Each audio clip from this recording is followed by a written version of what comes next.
Hey everybody, Bill in Virginia. Welcome back. So what's nice about our hobby is that if you've got an area that you just are not happy with, you rework it to make it look better. Now, the area that I'm focusing on, I'm happy with. I'm not doing anything different to that. But I did not like how I had gone up to make some knobs on this. Just thinking it through is that I've got landscape that's sloping this way. Why would there be little outcrops kind of going up in an area where natural erosion would be coming this way, especially to go down into this lower area? So I pretty much took off everything that I had applied to raise the elevation and then went in with a saw blade and cut it out so that now I'm going to have relief coming down. Some gullies, some little washes, a little one over here before I hit, straight rock strata again. So now I can have it look more like I do over here, where it's a little bit of a stepped look coming down. I can carve rock into it. I can put some trees. I can put other things to make it look good. So I'll clean all this up, and then I will get the Sculptamold out again and fill this in lightly just to kind of give me a surface for plaster to connect to, and go from there. So that'll be the next thing that I'm going to do here. All right, that looks better. Where I've got some erosion occurring off of that cliff. That should make for some interesting modeling. Put plaster on that, do some carving. So that should look much better here. Anyway, let's see what else I can do today. I'm gonna be going outside for a while, so I'm not sure what I'm gonna do here. Late Tuesday afternoon, and I've been outside enjoying what's turning out to be a nice day. Clouds are gone. So I came back in, made up one batch of plaster and put it in the corner here and did some carving. I will let this set, then I'll come back in with my wire brush and I'll kind of go over it. I won't let it set until it's 100% hard. I'll let it get mostly hard. That way the wire brush adds a little bit of texture to it. But this rock right in here is still reasonably horizontal. So the wire brush will come in, add some detail, get rid of the little nubbies, and then I can move on to another area here. You will notice that when I do my rock carving and where rocks tend to be, especially in humid environments, tend to be on more vertical surfaces. So areas like this, which, it's hilly, but it would be an area that would normally be covered by vegetation and trees. I don't do anything. I will, smooth it out maybe a little bit, but I'm not going to add anything because all this will be covered by ground cover. Same at the tops, right in through here and through here, with just some rock kind of poking up in a few spots. That makes it look more realistic. Now in a desert environment, dry environment, this could also be rock or covered with a light amount of vegetation and then rock kind of showing through it. So it just depends upon the geographic area that you want to model. But I will probably make a little bit more plaster and kind of start up here next. Kind of start working my way around. I'm not sure exactly how I'm going to do this. I'll probably do more of the top pieces first, and then, get some plaster in there, make some carves, some cuts. Over here is where it's going to start to kind of arch up. So I can still make this kind of follow the terrain, which is at a little bit of an angle anyway as it goes around. But I'll do the top pieces here first. Then I'll come back in with other plaster and just do this lower section until it starts to curve up. That way I can do all that in one sweep. So it kind of comes around here and then kind of starts to angle up in this area. That way I've got continuity with lines through this piece. We're up here, I'll kind of make it continuous, but I'll just eyeball it. So anyway, we'll see how that's gonna play out here. So Sunday afternoon, I got back last night after a visit to Iowa. Was there for several days. Did the hobby shop visit at Caboose Stop Hobbies. That video I already posted.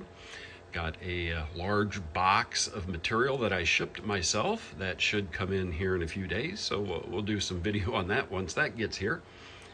But what I've been doing today already is I've been adding some additional Sculpt-A-Mold. So I've been putting Sculpt-A-Mold in through here, here, and here, as well as over in here. This, you can see, sort of has a slant to it, that way, same over there, going up. This will be where, if you follow it down here, is going to be where I do carvings that start to sweep over and go from a more horizontal into an upturned bedding plane position. And I'll carry that through with the rest of these down here.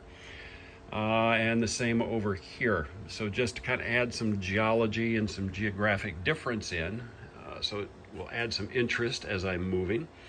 But the next thing that I can do is I can start to make up plaster and put that on and do a little bit of carving.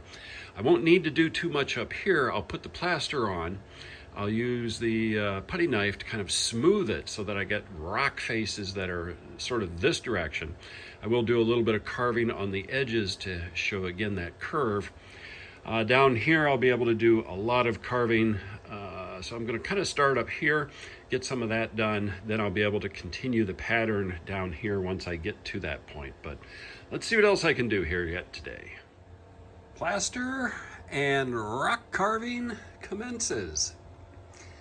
So I've gone over it with the wire brush. I've put a skim coat on of plaster in this area here, and I have made my curve starting and the rock strata associated with that going up. So this little area right in here is my inflection point. Added a little bit more plaster on these and then just pulled the putty knife across it just to kind of rough up the texture, and started a little bit right here. It looks kind of like a nice rock outcrop.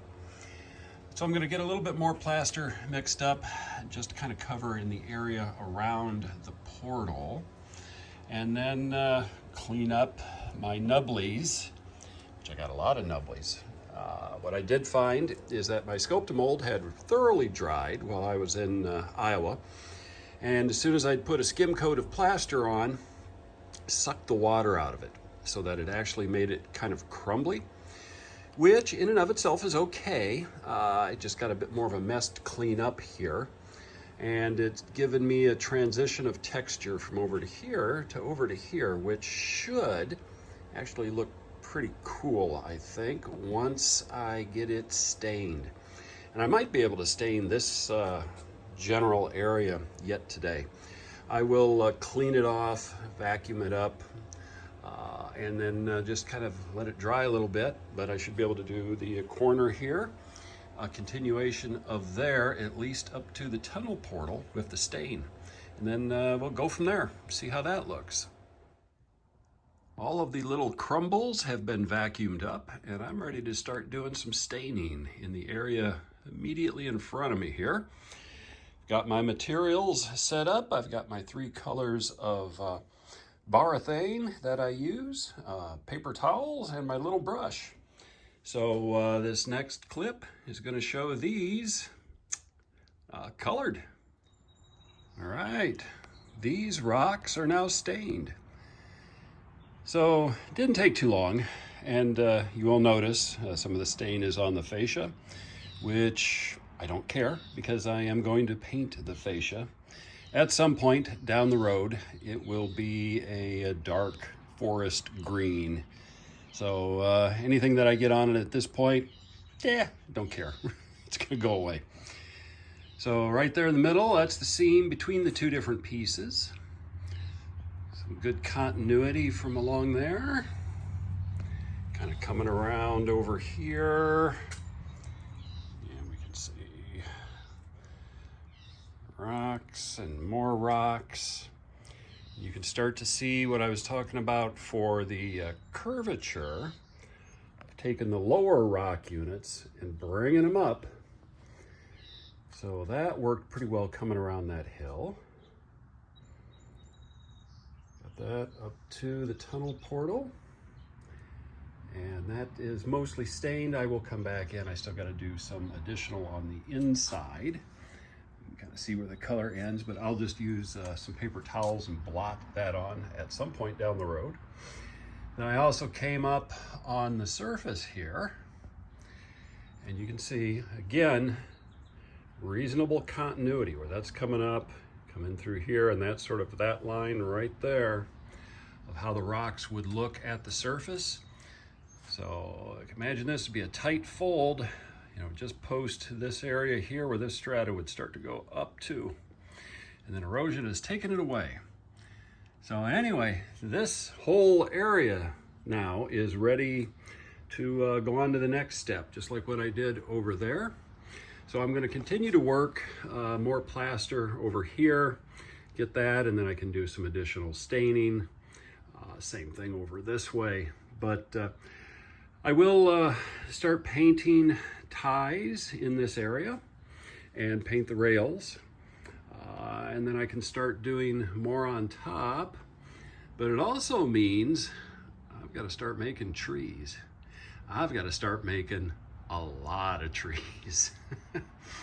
That might be some project for this coming week, as I definitely need to get started on that. This little area here, I'll have a few trees, you know, a few little bushes and shrubs, so I can kind of do this area right in here without too much of a problem. It's just when I start to get up into this area, I've got a lot to do.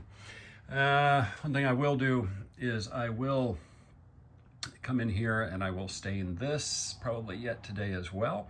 So again, this whole piece over here is ready for the next steps. But that's where we're at right now. Let's see what else I can do here yet on this video.